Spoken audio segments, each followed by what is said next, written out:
It's incredibly tempting to want to wear these the whole video. What's going on, guys? I'm Chris, and welcome back to another video. With the Suicide Squad just hitting theaters and HBO Max, I decided to rank all of the members of the Suicide Squad in a tier list style. I've done tier lists on the channel before, but it's been quite some time, so I said, hey, why not rank the characters in this movie? It seems fitting since it is a squad. But before I give you guys my tier list, definitely hit the like button, comment your rankings of the characters down below, and definitely hit that subscribe button so you don't miss out on any future videos, rankings, reactions, Blu-ray videos, all that good stuff. And before I give you guys my ranking of the characters, there could be some spoilers for the Suicide Squad. So if you have not seen the movie and you want to stay extra safe, just definitely go and watch the movie and then come back and watch this video. So the tiers I have are the best of the best, great, good, meh, and bad. And I'm going to be ranking again the Suicide Squad members and Amanda Waller, if you want to count her as that. I kind of do, so I threw her on the list. I'm not going to be talking about the villains or any of the side characters, just the Suicide Squad themselves.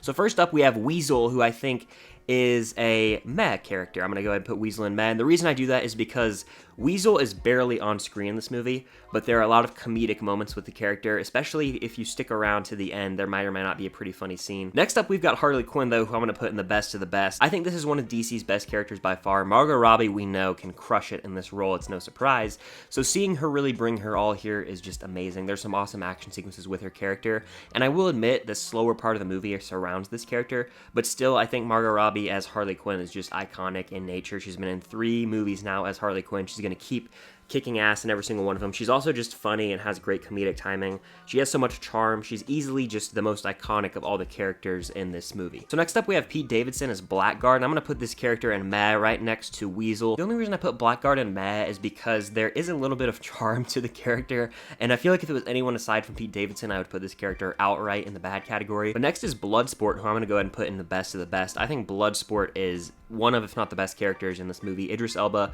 brings his A game as always, but getting a little bit of a backstory on him, how he put a Kryptonian bullet in Superman, which left Superman in the ICU, that's pretty badass, to be honest. And I think Idris Elba's character, when he has showdowns with other characters in this movie, it's just so cool to see. The bit about having smaller bullets is pretty cool too, so overall Bloodsport's just awesome. His mask looks like a freaking xenomorph from the movie Alien. Just a badass. Next we have Michael Rooker's character, and I'm gonna go ahead and put that character in bad. And the reason I put him in bad is because, well, first of all, the movie opens with him. He kills a bird, which is just like, okay. And then during the opening mission, he runs away.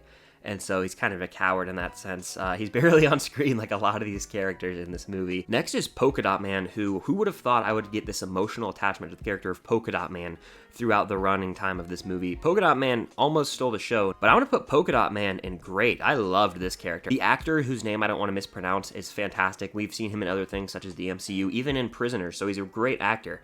And getting an emotional backstory on him, seeing his relationship with his mother, it's pretty touching stuff, and I didn't think I was going to grow an attachment to a character whose superpower is shooting out polka dots, but hey, James Gunn can do anything, I guess. Next is Javelin, who I'm going to put in the bad category just because Javelin's barely on screen. He had a super quick death, and the only thing that really stands out about Javelin is the fact that his Javelin would have a role later on as Harley Quinn took it and used it as her weapon for the rest of the movie, so not much to this character at all. Next, we've got Captain Boomerang, who Courtney comes back from the original Suicide Squad to reprise his role.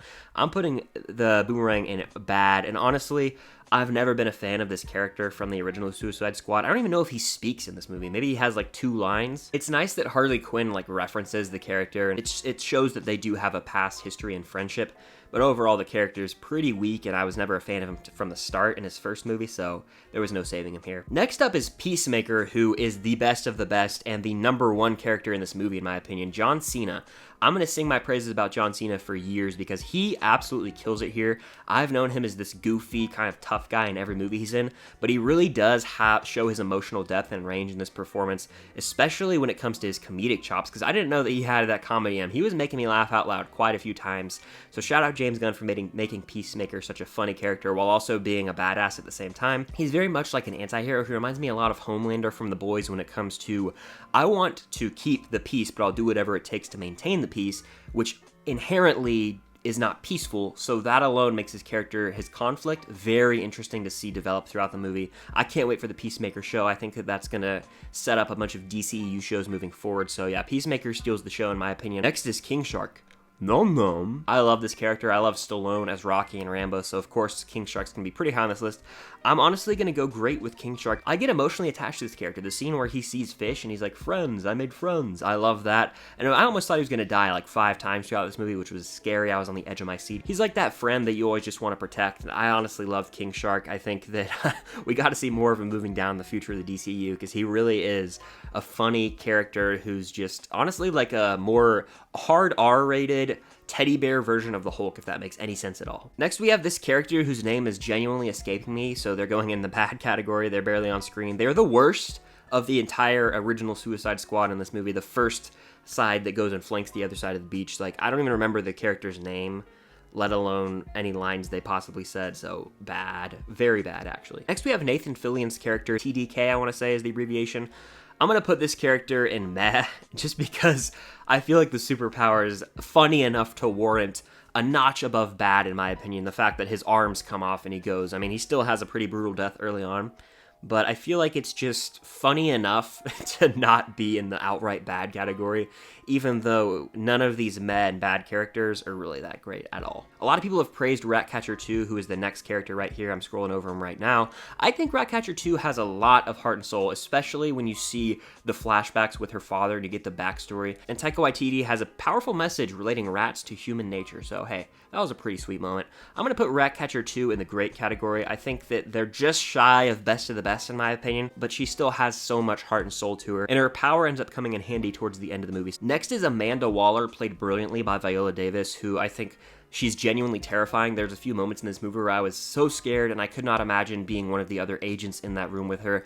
I thought at the very end of this movie, I thought she was going to end up killing all of them. For a split second, I was like, is she about to blow up everyone's heads? Insanity. I will say, performance aside, I think she's just a good character. Obviously, she's in charge of putting the Suicide Squad together, but we only really see that one side of her where she's like this menacing presence that's basically responsible for threatening them and getting them scared enough to get together and go do the mission. Other than that, that's all we really see. So she's a little one-sided. That's why she's just in the good category for me. If we got to see another side of her, maybe she'd be in great, but I still think the performance alone is enough to put her in the good category. And last, but certainly not least, is going to be Rick Flag, a character they redeemed fully, in my opinion, because in the original Suicide Squad, I didn't really like Rick Flag that much, but in this movie, I'm going great with Rick Flag. I think that he's a damn good character who I was so upset with when something happened in this movie. I don't want to say outright what happens, but it's upsetting, and I really was attached to Rick Flag. They did such a great job of making him funny, the way they're in the bar and he has the cowboy hat and they're all like, if this is our last day, and they all take the shot, some line like that. And seeing his relationship with the Bloodsport, how they both have a background together, I enjoyed quite a bit. So he really did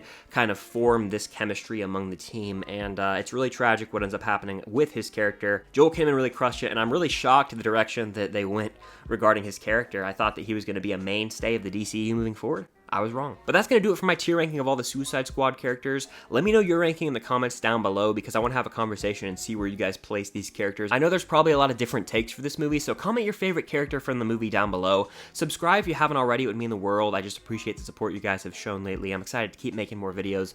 I'm excited for the next big movie to come out, Free Guy, next week. So again, thank you all so much for watching, and until next time, I'll see you guys later.